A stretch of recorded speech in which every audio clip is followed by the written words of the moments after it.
We will guide you through how to import Illustrator file in Premiere Pro.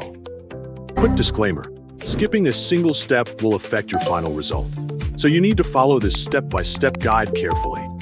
If this guide helpful, don't forget to like and subscribe. First, don't forget to comment if you still need our help or want to ask something, and we will reach you as soon as possible.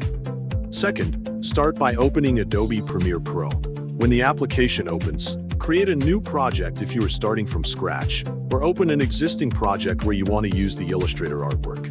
Once your project is ready, locate the project panel, usually found in the lower left area of the Premiere Pro workspace.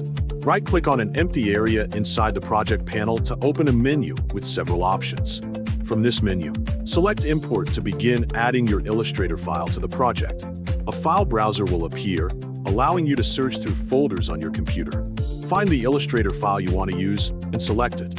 After selecting the file, click Import to confirm your choice and add the artwork to Premiere Pro.